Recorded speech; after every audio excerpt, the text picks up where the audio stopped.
So very good evening student, hope आप सभी बहुत अच्छे होंगे, आपकी पढ़ाई भी अच्छी चल रही होगी। आज जो हमारा टॉपिक है वो है पार्लियामेंट वर्सेस सुप्रीम कोर्ट, संसद बनाम सर्वोच्च न्यायालय।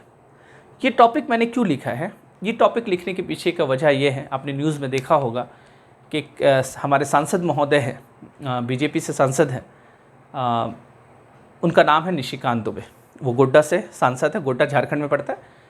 तो गोड्डा के सांसद जो है निशिकांत दुबे साहब, उन्होंने एक बयान दिया और उनका बयान ये था कि उन्होंने बोला कि जो देश में धर्म युद्ध चल रहा है, गृह युद्ध जो चल रहा है,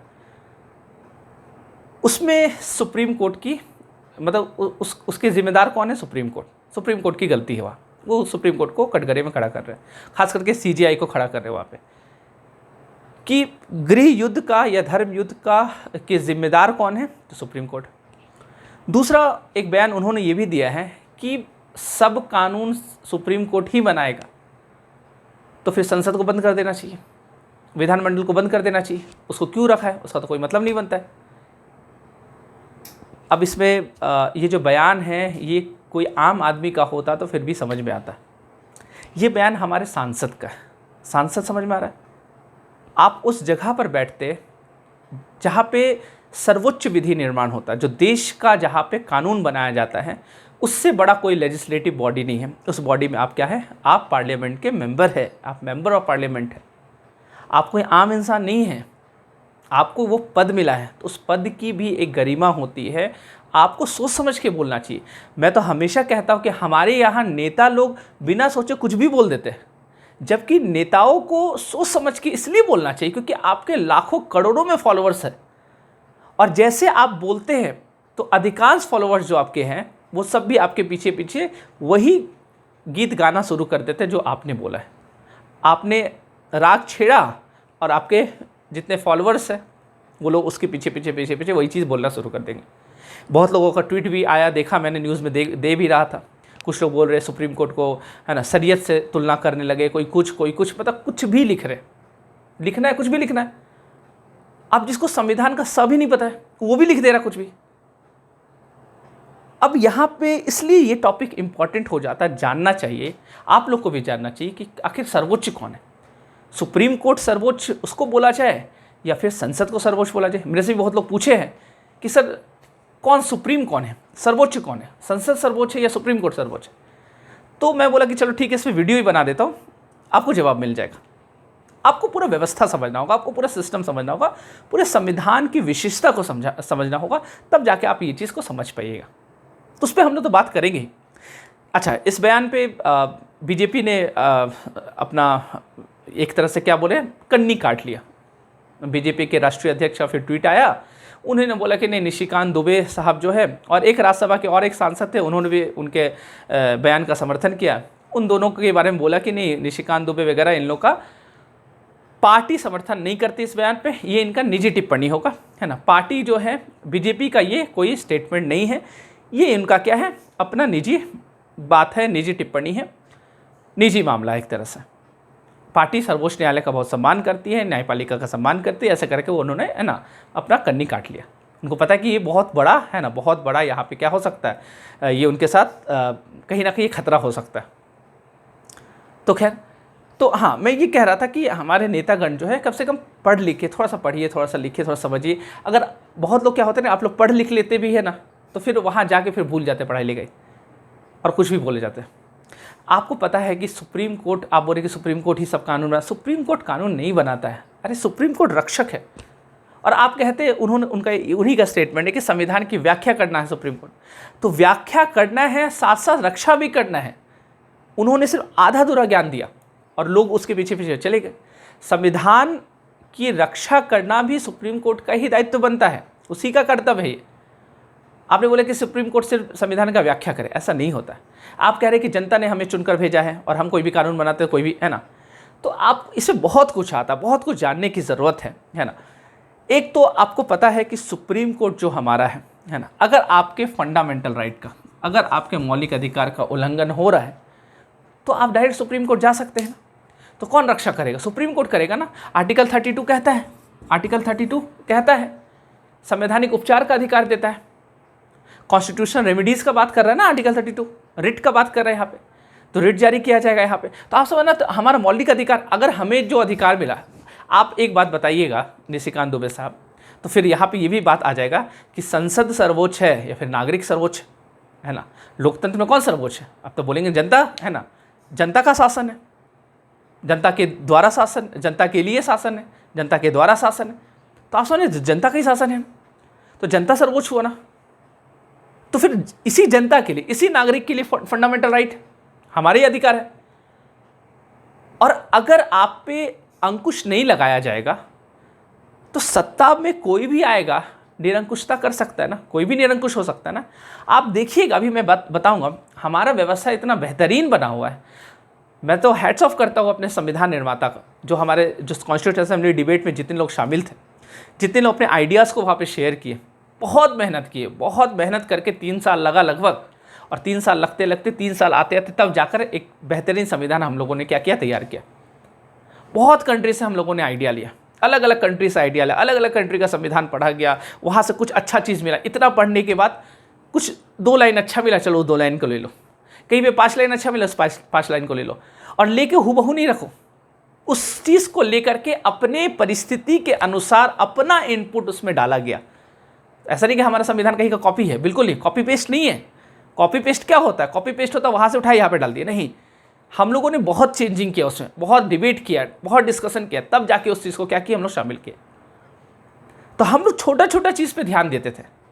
निशिकांत दुबे जी को इसलिए लग रहा है क्योंकि उनकी सरकार है, और हर सत्ताधारी को ये चीज़ लगता है कि सुप्रीम कोर्ट उसके साथ ठीक नहीं कर रहा है।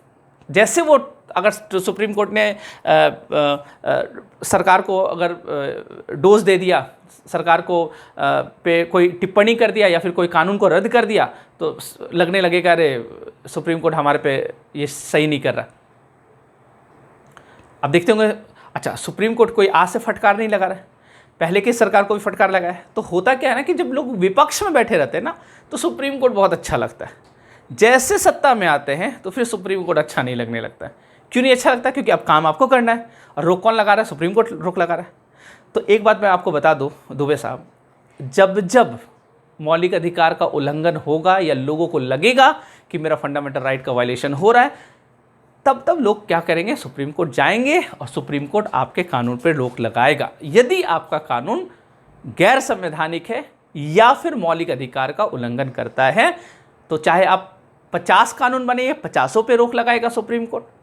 अब आप मान लीजिए कि लगातार 10 कानून बनाए या 50 कानून बनाए, अब 50 कानून सुप्रीम कोर्ट में गया और पता चला 50 कानून मौलिक अधिकार का उल्लंघन कर रहा है, रोक लगा दिया उस पर, उसको रद्द कर दिया।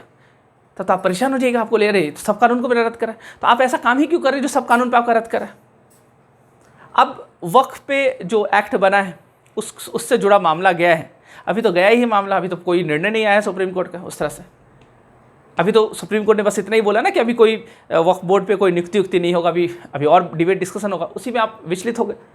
तो यदि अब उसमें क्या मामला है, क्या सही है क्या गलत है, मैं उसकी बात नहीं कर रहा हूँ।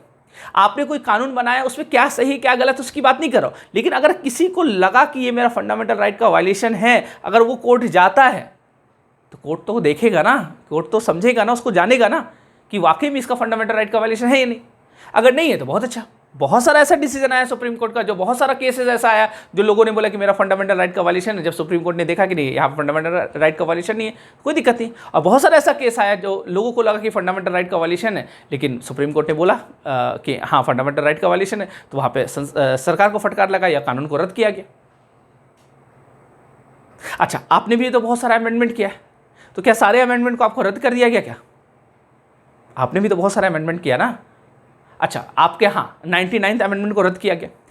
99th अमेंडमेंट जो आपका है, जो NJAC वाला लाए थे, तो उसको तो सुप्रीम कोर्ट ने असंवैधानिक घोषित किया जब 2014 में आपने लाया था। मतलब जब बीजेपी का सरकार बना था, NDA का सरकार बना था, मोदी 1 जिसको बोलेंगे, है ना, 2014 में आपने NJAC लाया, सुप्रीम कोर्ट ने रद्द कर दिया और उसको बोला कि गैर संवैधानिक होगा, और 2015 में उसको ख़त्म कर दिया। लेकिन उसके बाद आप बताइए, आपने बताइए 99th अमेंडमेंट आपने किया, ठीक, उसके बाद 100वां संशोधन हुआ, फिर 101वां हुआ, 102 हुआ, 103 हुआ, 104 हुआ, 105 हुआ, 106 हुआ। समझ में आ रहा है? इतना संशोधन हो रहा है। तो आप एक बात बताइएगा इतना जो संशोधन हो रहा है, इतना जो संशोधन हुआ, तो क्या सबको रद्द कर दिया क्या सुप्रीम? नहीं किया ना, एक ही संशोधन को रद्द किया ना, खाली 99, बाकी अमेंडमेंट को कहाँ रद्द किया सुप्रीम कोर्ट? बाकी अमेंडमेंट को तो सुप्रीम कोर्ट रद्द नहीं किया। तो फिर आप क्यों विचलित हो जाते, आप क्यों परेशान हो जाते? तो सुप्रीम कोर्ट को जहाँ पे लगेगा ये गैर संवैधानिक, इसको रद्द करेगा। चलिए खैर, ये तो बात हुई नेतागण की। अब मैं आपको बताता हूँ कि आखिर व्यवस्था क्या हमारे यहाँ संविधान में किस चीज़ पे बात की गई है, उस चीज़ को थोड़ा सा हम लोग समझने का प्रयास करते हैं। चलिए,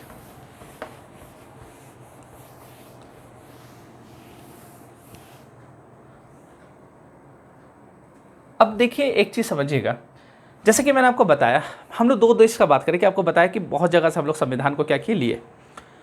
जो दो बड़ा देश है, जहाँ बड़ा देश कहने का मतलब जो जहाँ पे ज़्यादा भारत का के संविधान पर प्रभाव पड़ा, वो ब्रिटेन और यूएसए।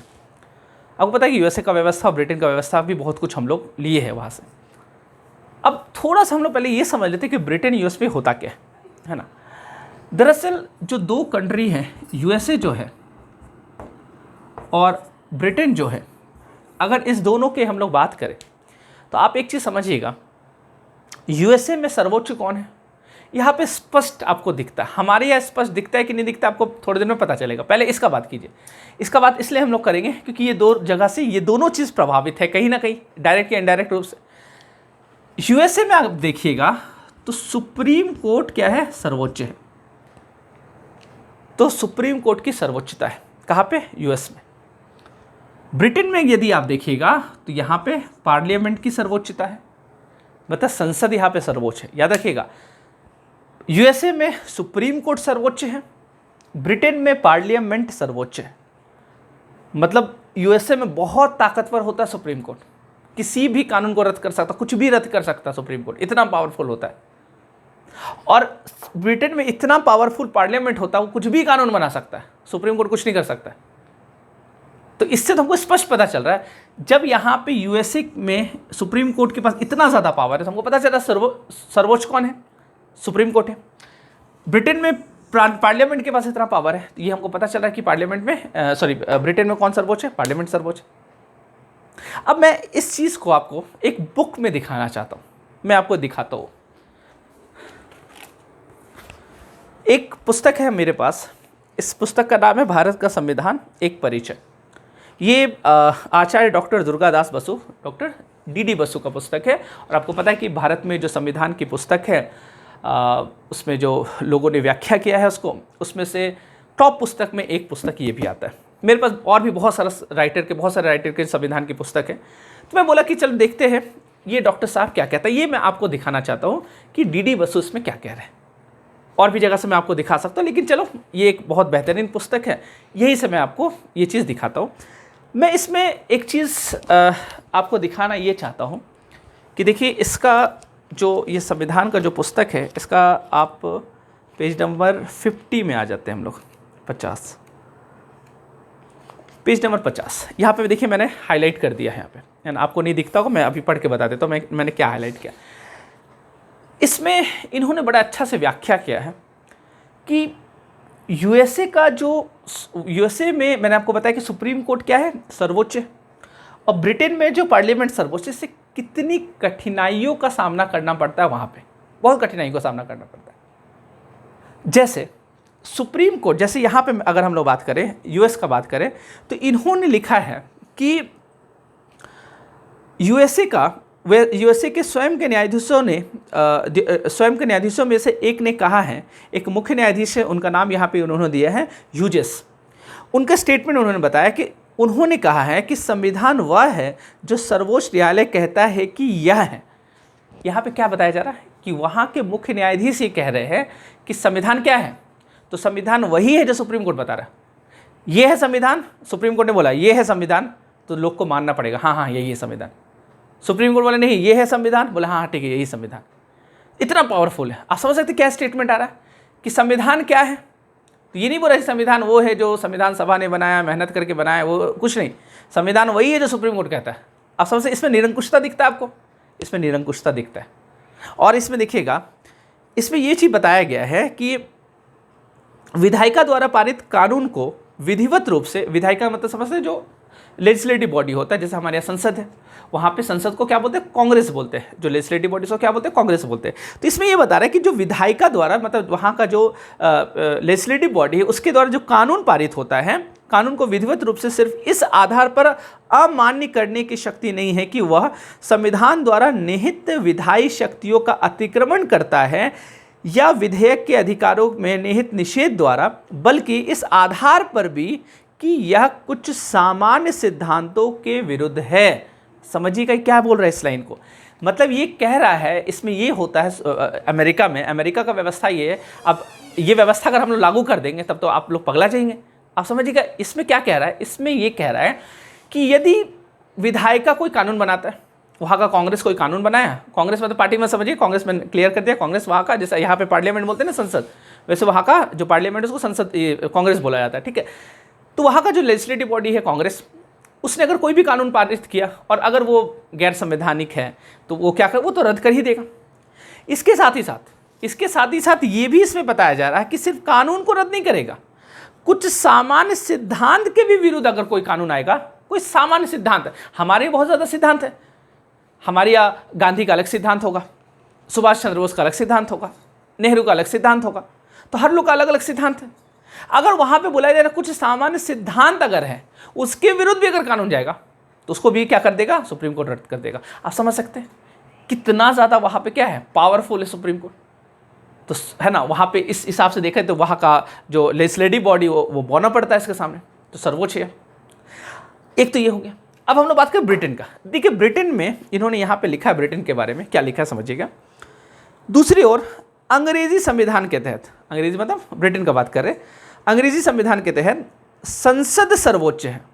ब्रिटेन वाला क्या कहता है कि संसद सर्वोच्च है और वह सब कुछ कर सकती है जो स्वाभाविक रूप से असंभव नहीं है। वो सब कुछ कर सकती है, संसद कुछ भी कर सकती है। अच्छा आगे देखिए, और न्यायालय किसी भी आधार पर संसद के किसी भी अधिनियम को रद्द नहीं कर सकता है। समझ पा रहे बात, कि न्यायालय जो है वो किसी भी आधार पर किसी भी अधिनियम मतलब किसी भी एक्ट को रद्द नहीं कर सकता है। इसी में बताया गया है कि यदि मान लेते कि संसद गलती करेगा, संसद ने गलत कानून बना दिया, फिर उसको कौन सुधारेगा। तो देखिए जब वह गलती करता है, अगर संसद मान लीजिए कोई गलती कर रहा है तो इसकी त्रुटियों को स्वयं इसके द्वारा ही ठीक किया जा सकता है। मतलब संसद का जो त्रुटि है वो संसद ही क्या करेगा, ठीक करेगा, सुप्रीम कोर्ट के पास वहाँ पे कोई अधिकार नहीं। तो आप क्या चाह रहे थे, अब एक बात बताइएगा, हमारे संविधान निर्माता कितने दूरदर्शी थे। यदि हमारे संविधान निर्माता यूएसए का व्यवस्था को अपना लेते और सुप्रीम कोर्ट को सर्वोच्च कर देते तो पता चलता कि पूरा निरंकुश व्यवस्था डेवलप हो जाता। संसद कुछ भी बना रहा है, सबको रद्द करते जा रहा। अब यहाँ पे मान लीजिए जज साहब एक विचारधारा से प्रेरित है, मान लेते, अब उनके विचारधारा के विपरीत विचारधारा का कोई कानून बना तो उसको रद्द कर देंगे, कुछ भी कर सकते। तो पता चला कि पूरा व्यवस्था कोलैप्स कर जाता। और यदि संसद को ब्रिटेन की तरह पार्लियामेंट के पास सारा शक्ति दे देते तब तो पता चला कि हमारे नेतागण जितने हैं वो सब तो निरंकुश हो जाते। तब हमारा राइट, हमारा फंडामेंटल राइट, किसी का कोई वैल्यू नहीं रहता। जो इच्छा वो कानून बनाते, जो विचारधारा के लोग संसद में बैठते उस विचारधारा का कानून बनता। तो धर्म के हिसाब से, जाति के हिसाब से, जैसे जिसको जो समझ में आता, अपने हित में अपना वोट बैंक देके वैसे कानून बनाते रहते। तो हमारे यहाँ ऐसा व्यवस्था नहीं है। हमारे यहाँ सुप्रीम कोर्ट के पास ये अधिकार है कि आप संसद के कानून की जांच करें। देखिए यहाँ पे ये व्यवस्था दिया गया। अब देखिए एक चीज़ मैं आपको बता रहा हूँ, यहाँ पे इन्होंने लिखा है भारत के बारे में कि एक स्वतंत्र न्यायपालिका जिसमें न्यायिक समीक्षा की शक्ति है हमारे संविधान की एक प्रमुख विशेषता है। ये हमारे संविधान की विशेषता है जो सांसद महोदय साहब अभी बता रहे हैं कि सुप्रीम कोर्ट ही सब करेगा, कैसे होगा ऐसा, है ना। ये हमारी संविधान की विशेषता है कि न्यायिक समीक्षा किया जाएगा। दूसरा चीज, दूसरी ओर हमने दूसरे अति अर्थात न्यायिक सर्वोच्चता से परहेज किया है। यह भी फैक्ट है कि न्यायिक समीक्षा करने का अधिकार है सुप्रीम कोर्ट को, वो जुडिशियल रिव्यू कर सकता है, लेकिन हमारे यहाँ न्यायिक सर्वोच्चता से परहेज किया गया। तो हमारे यहाँ न्यायिक सर्वोच्चता, ना ही न्यायिक सर्वोच्च है ना ही संसद सर्वोच्च है, हमारे यहाँ संविधान सर्वोच्च है। और कोई संविधान से परे नहीं है, कोई संविधान से परे नहीं है। यदि संसद जो है वो, आप देखिए यहाँ पे स्पष्ट बताया गया है कि यदि संसद जो है अगर कोई भी कानून बनाता है असंवैधानिक, अगर कोई कानून है वो असंवैधानिक उसको घोषित कर सकता है। अगर वो संविधान के विरुद्ध है, कोई कानून ऐसा बना रहा है जो कि फंडामेंटल राइट के विरुद्ध है, उसको असंवैधानिक घोषित कर सकता है। कोई ऐसा कानून बना रहा है जिसमें, या कुछ ऐसा नियम बन रहा है जिसका वो क्षेत्राधिकार नहीं है, तो उससे उसको वो रद्द कर सकता है। अब मान लेते हैं कोई संघ सूची का विषय है और कोई राज्य सरकार उसको बना ले, समझ पा रहे? अब डिफेंस जैसे रक्षा, अब रक्षा से रिलेटेड कानून कोई राज्य सरकार बना ले, बिहार सरकार बना ले, झारखंड सरकार बना ले, तो सुप्रीम कोर्ट उस पर रोक लगाएगा ना, बोलेगा ना कि ये स्टेट लिस्ट का विषय नहीं है, ये यूनियन लिस्ट का विषय, आप अपने क्षेत्राधिकार से बाहर निकल रहे। तो एक रक्षक चाहिए ना, एक रक्षक चाहिए। चलिए मैं आपको एक चीज़ और बताता हूँ इसमें। अब एक चीज़ समझिएगा, हमारे यहाँ है क्या? हमारे यहाँ आप कह सकते हैं, आप इस चीज़ को पार्लियामेंट इक्वल टू, या फिर पार्लियामेंट अपने क्षेत्र में क्या है? सर्वोच्च है, और सुप्रीम कोर्ट अपने क्षेत्र में क्या है? सर्वोच्च है, और दोनों अलग है। ये एक लेजिस्लेटिव बॉडी है, इसका काम है विधि बनाना, और इसका काम है संविधान की व्याख्या करना, और साथ ही साथ उसको चेक करना कि आपने जो विधि बनाया है वो सही है या नहीं। अब देखिएगा, अगर सुप्रीम कोर्ट सर्वोच्च रहता तो पार्लियामेंट के द्वारा कोई भी विधि बनाया जाता, अगर वो संविधान का उल्लंघन नहीं कर रहा, मान लेते कि पार्लियामेंट ने एक विधि बनाया, ना ही वो संविधान का उल्लंघन कर रहा, ना ही वो मौलिक अधिकार का उल्लंघन कर रहा, किसी का भी उल्लंघन नहीं कर रहा, कोई उसका वायलेशन नहीं कर रहा, तो क्या कोई सुप्रीम कोर्ट के पास अधिकार है? क्या कोई भी सुप्रीम कोर्ट के जज उस कानून को समाप्त कर सकते हैं? नहीं कर सकते, क्योंकि सुप्रीम कोर्ट के जज को ये आधार बताना पड़ेगा कि आप किस आधार पर किसी भी कानून को असंवैधानिक घोषित कर रहे हैं। तो जब कानून ही असंवैधानिक नहीं है तो आप कैसे बना पाएगा? तो यदि कोई सरकार मान लेते 5 साल रहता है और 5 साल ऐसा कानून बनाया है जिसमें कहीं भी कोई त्रुटि नहीं है, कहने का मतलब ना ही मौलिक अधिकार का उल्लंघन करता है, ना ही संविधान का है ना वायलेशन करता है, तो फिर सुप्रीम कोर्ट कुछ नहीं कर सकता, कुछ भी नहीं कर सकता, क्योंकि हमारे यहाँ विधि द्वारा स्थापित प्रक्रिया चलता है, तो कुछ कर नहीं सकता वह, क्योंकि सही चल रहा है ना। जब कानून आप सही बना रहे, अगर वो जो विधि द्वारा स्थापित प्रक्रिया है उस प्रक्रिया से भी सही से जा रहा है, वो गैर संवैधानिक भी नहीं है, तो फिर आपका सही है, सारा चीज़ सही है। तो ये चीज़ आपको समझना पड़ेगा कि हमारे यहाँ क्या किया गया, दोनों में बैलेंस बनाया गया, और सिर्फ दोनों में नहीं, हमारे यहाँ हर बॉडी में बैलेंस बनाया गया कि कोई भी बॉडी, हर बॉडी का अपना एक स्वतंत्रता है, वो स्वतंत्र रूप से अपना काम करेगा, लेकिन कोई भी बॉडी, कोई भी संस्थान यदि संविधान के इतर, संविधान से बाहर निकलकर काम करता है या गैर संवैधानिक काम करता है, तो दूसरा बॉडी उसको रोकेगा। अच्छा, ये पावर क्या संसद के पास नहीं है? अगर कोई सुप्रीम कोर्ट का जज गैर संवैधानिक काम करेगा, मान लेते हैं, तो आप मुझे बताइएगा, क्या पार्लियामेंट के पास आर्टिकल 124 के तहत ये अधिकार है या नहीं है? क्या पार्लियामेंट के पास आर्टिकल 124 का क्लॉज 4 में देखिएगा अगर आप, तो ये अधिकार है या नहीं कि उस जज को हटा सकता है? बिल्कुल हटा सकता है। पार्लियामेंट के पास ये ताकत है कि आप जज साहब को उनके पद से हटा सकते हैं, और वो कौन करेगा? उसमें सुप्रीम कोर्ट की रोल नहीं है, उसमें सुप्रीम कोर्ट का कोई रोल नहीं होगा, उसमें कोलेजियम का रोल नहीं होगा, उसमें रोल किसका होगा? पार्लियामेंट का रोल होगा। अब पता चला पार्लियामेंट है ना, कोई जज साहब को हटाएंगे, तो उसके बाद तो फिर गड़बड़ बोलेगा कि नहीं, आप तो ये गलत बात है, ये पार्लियामेंट इतना सर्वोच्च हो गया। तो कोई सर्वोच्च नहीं हुआ, संविधान में ऐसी व्यवस्था की गई है। कितना बेहतरीन व्यवस्था है कि अगर पार्लियामेंट, देखो तुम अगर निरंकुश होगा तो यहाँ सुप्रीम कोर्ट देख रहा है, सुप्रीम कोर्ट के जज देख लीजिए, अगर आप कहीं निरंकुश होइएगा तो यहाँ पे पार्लियामेंट है खड़ा, तो दोनों एक दूसरे से क्या है? दोनों एक दूसरे से अलग है, लेकिन दोनों एक दूसरे को क्या कर रहा है? दोनों एक दूसरे को कहीं ना कहीं एक दूसरे को प्रोटेक्ट कर रहा है, किसी को भी संविधान से बाहर जाने नहीं देंगे। अगर ये जाएगा तो ये देखेगा, ये जाएगा तो ये देखेगा। कितना बेहतरीन व्यवस्था है। आपके पास बहुत सारा राइट। आर्टिकल 143 क्लॉज 2 पढ़िएगा। 143 क्लॉज 2 में सुप्रीम कोर्ट से अगर सलाह मांगेगा कार्यपालिका, राष्ट्रपति या मतलब सरकार ही मिलनी मानता है, राष्ट्रपति बस नाम का, तो सुप्रीम कोर्ट सलाह देने के लिए बाध्य है वहाँ पे। अब आपको बाध्य देना पड़ेगा, तब तो वहाँ पे देखा जाए तो कार्यपालिका सर्वश्रेष्ठ हो गया। लेकिन कार्यपालिका मानने के लिए बात नहीं है, मतलब राष्ट्रपति मानने के लिए बात नहीं है। आप सलाह दे रहे लेकिन वो माने या नहीं माने उनकी मर्जी। तो क्या वहाँ पे हम क्या बोलेंगे कार्यपालिका सर्वोच्च हो गया? नहीं।